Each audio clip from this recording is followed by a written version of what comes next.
Bismillahirrahmanirrahim. Assalamualaikum warahmatullahi wabarakatuh. Baiklah, di sini saya Bayhaki Azizi dengan nomor BP 17 10 11 52 610108 dari jurusan Sistem Informasi Fakultas Ilmu Komputer Universitas Putra Indonesia YPTK Padang. Baiklah, di sini saya akan melakukan presentasi mengenai inti-inti dari skripsi saya di dalam bentuk slide PowerPoint. Selain itu juga di sini saya akan melakukan demo program yang saya rancang bersama skripsi saya dalam waktu 1 semester belakangan ini. Baiklah, saya langsung mulai saja ke video presentasi inti-inti dari skripsi saya. Saya akan membuka PowerPoint. Baiklah, ini adalah judul saya, yaitu aplikasi sistem pakar deteksi dampak negatif kecanduan film animasi Jepang pada remaja dan anak-anak menggunakan metode forward chaining berbasis web. 1. Latar belakang. Dalam perkembangannya, animasi Jepang di Indonesia mengalami kemajuan yang sangat pesat dalam hal menumbuhkan peminat. Jumlah peminat anime. Sebelumnya, anime sendiri merupakan bahasa Jepang dari animasi itu sendiri. Jadi di Jepang, animasi Jepang itu sendiri disebut anime. Karena animasi Jepang ini banyak peminatnya, maka di Indonesia juga disebut dengan anime. Jumlah peminat anime sendiri bisa dilihat dari banyaknya fansub yang bermunculan, situs-situs blog atau fansub yang menyediakan anime gratis dengan subtitle bahasa Indonesia yang selalu update setiap harinya. Antara lain Wardanime, Aosub, Anime Indo, Same Hadaku, Moesub, Of Lovers, dan masih banyak lagi. Anime juga berpengaruh terhadap fashion. Pada anime, para tokoh menggunakan kostum atau aksesoris yang menarik. Akhirnya muncul kegiatan cosplay atau kostum play. Cosplay adalah sebuah hobi yang berkegiatan mengenakan pakaian beserta aksesoris dan rias wajah seperti yang dikenakan oleh tokoh-tokoh anime. Manga itu sendiri merupakan komik dalam versi Jepang ya. Manhwa adalah komik dalam bahasa Korea, berbeda dengan manga yang sebelumnya berbahasa Jepang. Dongeng, game, penyanyi, dan musisi idola, dan film. Biasanya para otaku sangat menyenangi cosplay.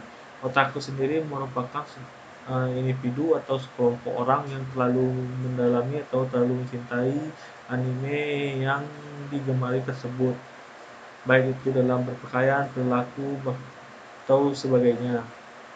Dalam penelitian ini, mesin inferensi yang digunakan berupa metode forward chaining yang ada di dalam sistem pakar yang dibangun. Forward chaining merupakan fakta untuk mendapatkan kesimpulan dari fakta tersebut. 2. Rumusan masalah. Bagaimana tahapan dalam merancang sistem pakar dalam mendeteksi dampak negatif kecanduan animasi Jepang atau anime dari gejala yang dialami. 2.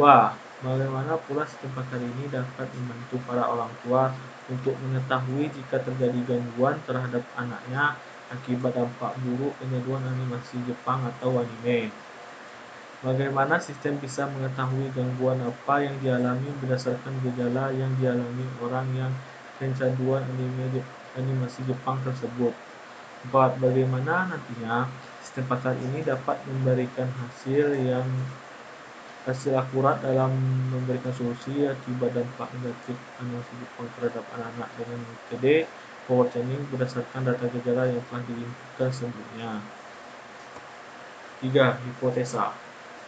1. Diharapkan dengan adanya sistem pakar ini, orang tua dapat lebih memperhatikan terhadap apa yang anak mereka tonton, baik itu dari televisi ataupun dari internet, walau hanya sebatas animasi saja. Selain itu, dengan sistem pakar ini juga diharapkan dengan menjadikan orang tua lebih mengetahui apa saja dampak negatif kecanduan animasi Jepang, terkhusus lagi animasi yang tak sesuai untuk usia anak mereka. Diharapkan pula dengan sistem pakar ini orang tua dapat mengetahui jika anak mereka mengalami gangguan sesuai dengan gejala yang mereka alami. 4. Dan juga diharapkan dengan ini dapat memberikan solusi awal jika seorang anak mengalami gangguan akibat dampak negatif kecanduan anime dengan nilai yang akurat. Batasan masalah. 1. Sistem pakar ini menggunakan metode power chaining yang melakukan penyelesaian masalah dengan merunut maju dalam mencari kumpulan data yang diperlukan. Sistem pakar ini pula dirancang untuk mengetahui apa saja dampak negatif dari anime atau animasi Jepang terhadap anak-anak dan remaja. 3. Sistem pakar untuk mendeteksi dampak negatif kecanduan animasi Jepang dirancang dengan bahasa pemrograman PHP dan database MySQL. 5. Tujuan penelitian. 1. Merancang aplikasi sistem pakar deteksi dampak negatif kecanduan animasi Jepang berbasis web dengan bahasa pemrograman PHP dan database MySQL. Mengetahui apa saja dampak negatif dari animasi Jepang yang ditonton anak di bawah umur. 3. Mempermudah para orang tua untuk melakukan diagnosa terhadap anak mereka dimanapun dan kapanpun. 4. Mendalami lebih dalam lagi ilmu pengetahuan tentang sistem pakar dan metodenya, yaitu power chaining. 6. Metode penelitian yang dipakai. Power chaining adalah model komputasi bawah ke atas. Power chaining bekerja dengan seperangkat fakta diketahui dengan menerapkan aturan untuk menghasilkan fakta baru yang tempatnya sesuai dengan fakta yang diketahui dan berlanjut dengan sampai mencapai tujuan yang telah ditentukan atau sampai tidak ada fakta lebih lanjut yang dapat diturunkan yang tempatnya sesuai dengan fakta yang diketahui. Ini adalah desain komputasi top-down dan dimulai dengan tujuan atau hipotesis, kemudian mencari aturan untuk mendukung hipotesis. Ini mencoba mencocokkan variabel yang mengarah pada fakta yang valid dalam data dan menunjukkan bahwa kesimpulan bergerak mundur dari tujuan yang dimaksud untuk menentukan fakta yang akan memuaskan tujuan itu. Rantai maju sesuai untuk masalah di mana sebagian besar data diberikan dalam pernyataan masalah awal sebagai cara kerja model ini. Power chaining bekerja maju untuk menemukan kesimpulan dari fakta. Dimulai dengan fakta awal, kesimpulannya rantai maju digunakan sebagai alasan karena sistem mengidentifikasi penyakit berdasarkan gejala atau fakta.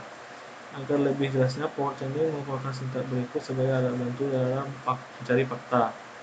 If, then H. Keterangan. Evidence, fakta yang ada atau premis. H.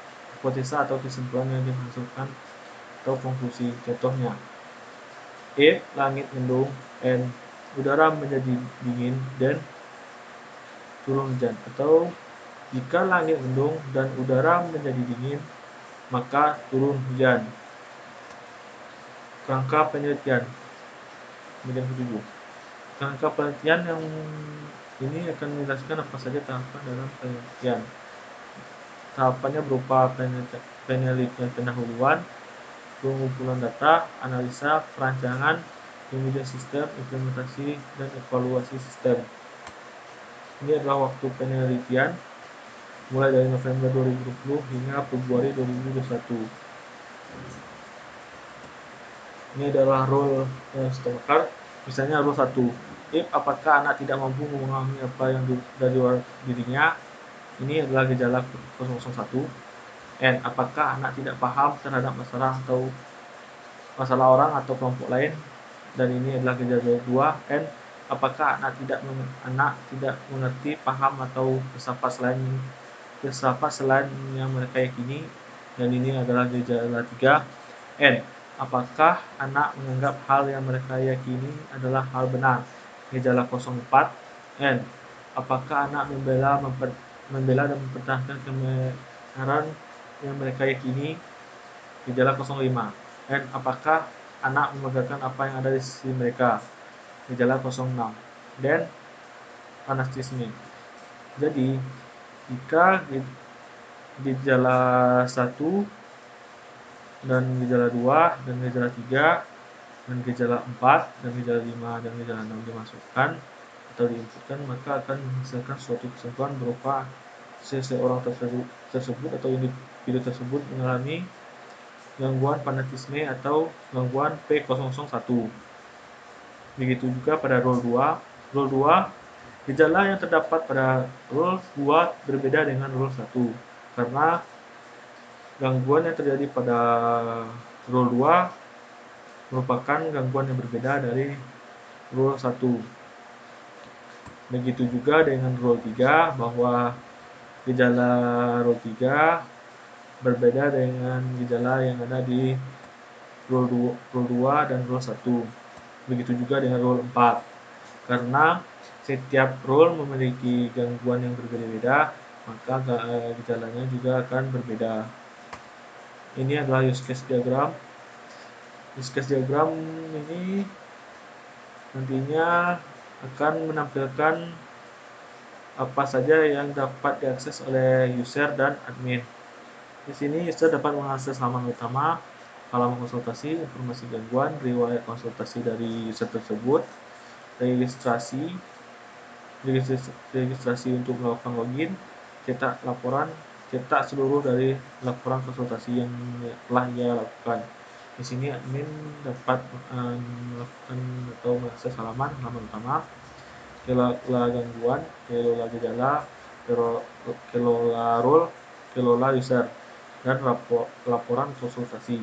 Di sini user akan melakukan maintenance apabila suatu sistem mengalami suatu kesalahan dalam prosesnya. Di sini adalah class diagram. Class diagram ini menampilkan mengenai hubungan-hubungan dari database yang ada dalam sistem pakar, deteksi dampak negatif, kecanduan, animasi Jepang pada anak dan remaja.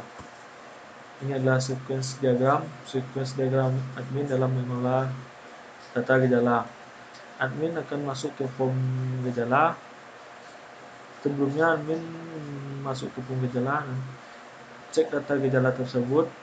Nanti jika ada data baru, maka admin dapat melakukan tambah, edit, simpan, dan hapus. Ataupun jika ada data baru, maka admin dapat melakukan proses tambah, menyimpan data tersebut, dan kembali dan ke gejala berhasil dan kembali ke halaman awal. Begitu juga dengan admin saat mengelola data gangguan beserta solusinya. Pertama, admin harus masuk ke form gangguan dan solusi, lalu cek data, lalu melakukan pengelolaan. Jika data sudah sesuai, dapat disimpan atau ditambah yang baru, misalnya, atau diedit jika terjadi perubahan data atau menghapus data tersebut, lalu melakukan penyimpanan data tersebut dan kembali ke halaman utama. Begitu juga dengan mengelola data role. Data role masuk ke pool, kelola role, simpan, tambah, edit, dan hapus. Simpan data role, kelola role berhasil dan kembali ke halaman awal. Admin mengelola data user. Di sini data user yang telah melakukan registrasi dan login akan tersimpan. Di sini admin melakukan pengecekan data. Nanti data tersebut bisa disimpan atau dihapus kembali. Maka setelah itu admin dapat kembali ke halaman awal. Admin mengelola laporan keseluruhan dari seluruh user yang telah melakukan registrasi dan login. Sequence diagram user telah melakukan registrasi. Di sini user telah melakukan registrasi untuk bisa login agar dapat melakukan login agar bisa masuk ke dalam sistem pakar. Di sini registrasi terlebih dahulu. Jika registrasi berhasil, maka user dapat melakukan login. Setelah login berhasil, maka user akan masuk ke halaman utama. Jika user ingin keluar, maka bisa lakukan logout. dan registrasi, maka akan keluar ke halaman depan sebelum melakukan login. Ini adalah informasi gangguan, di mana di sini user dapat melihat informasi gangguan apa saja yang terdapat di dalam sistem pakar ini. Terlebih dahulu, user harus melakukan login agar dapat masuk ke halaman utama. Setelah masuk halaman utama, setelah masuk ke halaman utama, user dapat melakukan atau memilih menu yang terdapat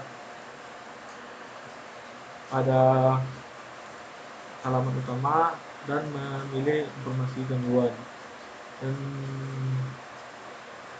jika ingin keluar, maka akan diarahkan ke halaman depan.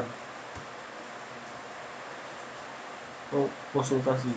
Di sini user akan dapat melakukan konsultasi dengan menyebutkan gejala-gejala sesuai yang dialami. Nanti sistem akan menunjukkan hasil atau kesimpulan dari gejala yang dialami. Activity diagram. Ini adalah activity diagram admin, di mana admin login lalu sampai halaman utama, dan admin dapat melakukan pengelolaan terhadap semua menu yang ada pada bagian admin itu sendiri. Dan jika admin tidak ingin berada di halaman ini, maka dia bisa melakukan logout. Ini adalah activity diagram user. Di sini user akan melakukan login, halaman utama, info gangguan, konsultasi. Dari info gangguan ini sendiri nanti akan muncul keterangan gangguan. Begitu juga dengan konsultasi, yang setelah konsultasi akan muncul hasil konsultasi. Jika user ingin keluar, maka dapat melakukan logout. Collaboration diagram. Ini adalah bentuk-bentuk dari kolaborasi diagram, di mana penjelasannya sama dengan yang di sequence diagram ini, di mana tampilannya saja yang berbeda. Di sini kolaborasi diagram admin dalam mengelola data gejala. Di sini admin dapat melakukan mengelola data gejala. Begitu juga dengan admin dalam mengelola data gangguan asumsi. Ini adalah bentuk kolaborasi diagramnya. Dan ini kolaborasi diagram admin dalam mengelola data role. Ini adalah kolaborasi diagram admin dalam mengelola data user.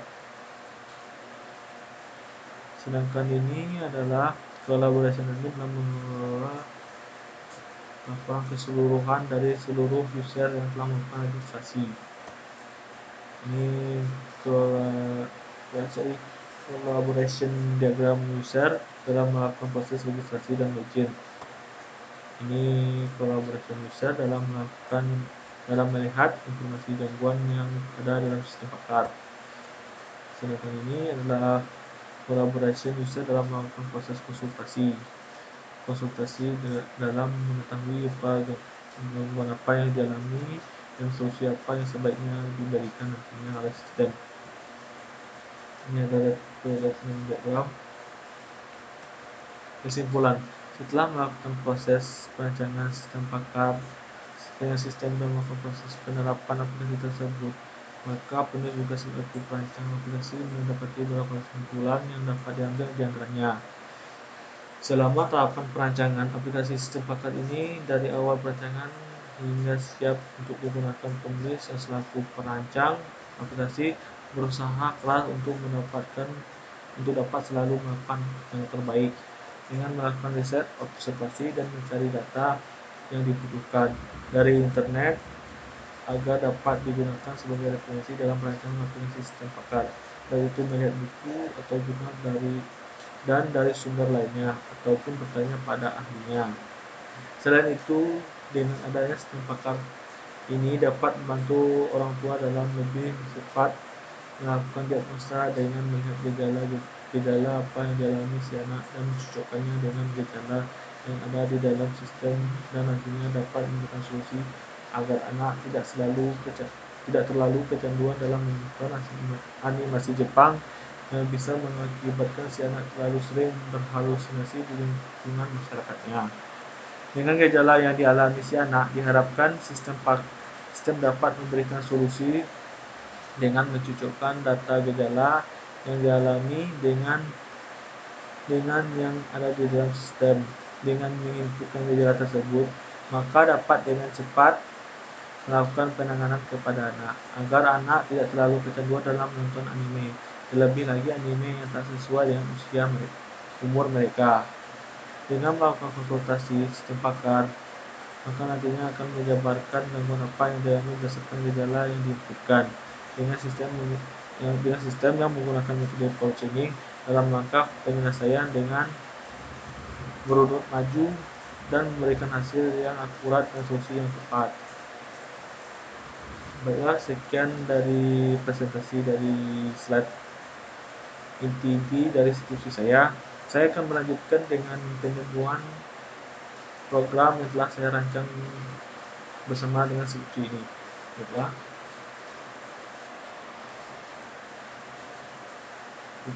buka browser. Sebelumnya saya akan membuka database terlebih dahulu.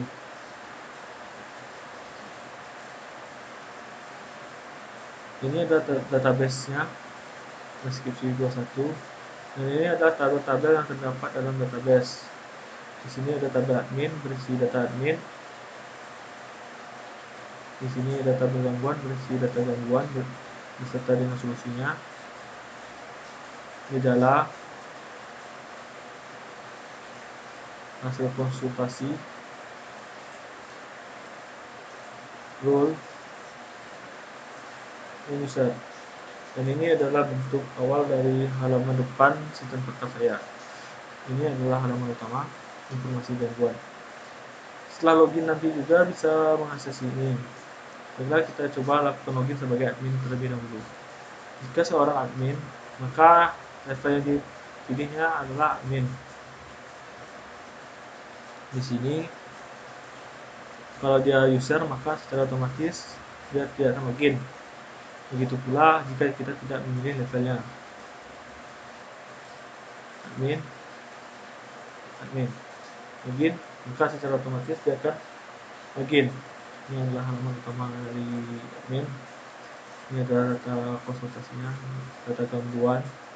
Di sini bisa melakukan tambah data gangguan, simpan, dan refresh, ataupun mengedit data lama dan juga menghapusnya. Data gejala, isi data mengenai data gejala. Di sini bisa melakukan simpan data gejala, mengeditnya ataupun menghapusnya. Role. Di sini isi mengenai role dari sistem pakar yang telah dirancang. Di sini fanatisme atau fanatik, maka gejalanya adalah G001 sampai G006. Begitu juga dengan bentuk diri, gejalanya adalah G007 sampai G014.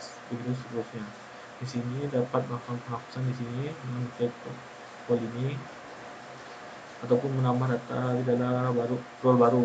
Misalnya gangguannya ini, gejalanya dipilih ini, bisa menyimpannya atau merefresh. Tanya gejala user. Ini adalah data-data user yang telah melakukan registrasi. Di sini ada WebTG dan Tickline. Kita lihat apakah datanya di database. Nah, ini adalah data dari user tersebut. Bisa melakukan edit atau menghapus data tersebut. Ini adalah data-data user yang telah melakukan registrasi. Ini bisa dilihat misalkan tangan, pilih tanggalnya. Di sini kita bisa mencetaknya,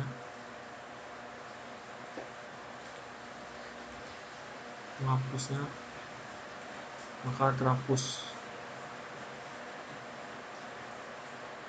Di sini tertulis hello admin. Logout. Maka kalau jika kita melakukan registrasi di sini, maka kita akan mendapatkan username dan password untuk melakukan login. Misalnya kita buat di sini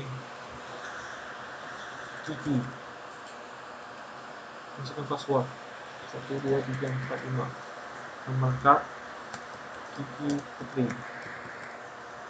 umur 23 tahun, masukkan email Kiki Putri @gmail.com, nomor handphone 082276379203, register, simpan. Nah, jadi passwordnya adalah ini, simpan. Kita coba masuk Kiki, secara otomatis dia akan versi user.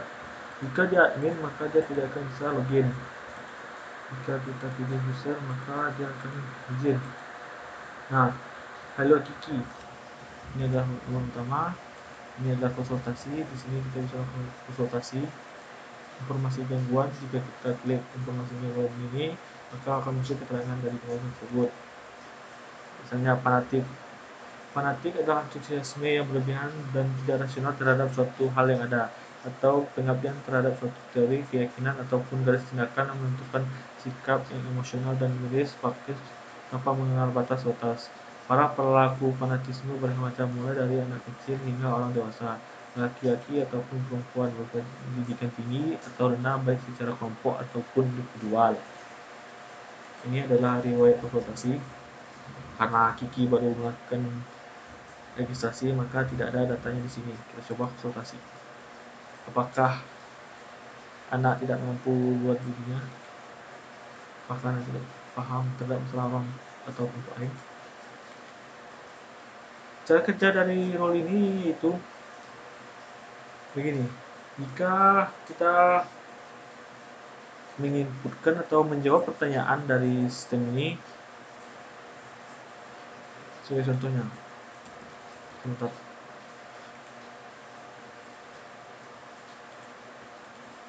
Kita coba masuk tagnya dulu.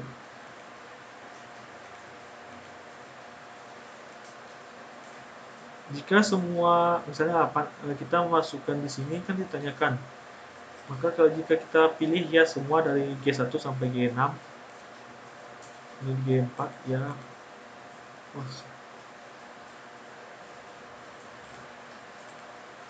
Jika kita pilih G1 sampai G6, kita pilih ya, maka secara otomatis sistem akan menampilkan keterangan dan memberikan solusi terhadap gangguan ini. Jika begitu juga dengan dengan gangguan yang lainnya. Tapi apabila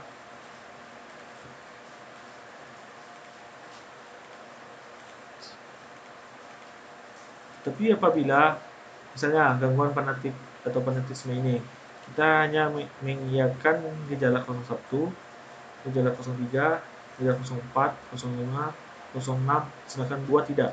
Maka sistem tidak akan menampilkan keterangan dan solusi dan tidak akan memberikan solusi terhadap permasalahan tersebut. Misalnya, kita konsultasi. Ini adalah gejala G01, 1 berarti 2, 3, 4, 5, 6. Kita tidakkan saja.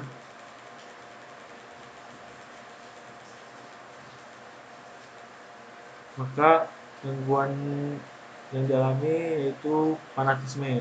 Solusinya dapat berupa ini, dan ini adalah keterangannya.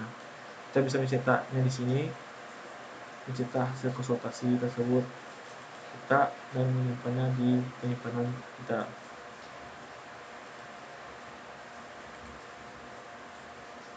Dan secara otomatis Kiki akan disimpan di sini. Di sini Kiki yang pertama merupakan keterangan dan yang kedua adalah solusinya. Ini adalah cetaknya, cetak di bagian user dalam cetak hasil konsultasi. Ini adalah cetak yang member Kiki dan semuanya.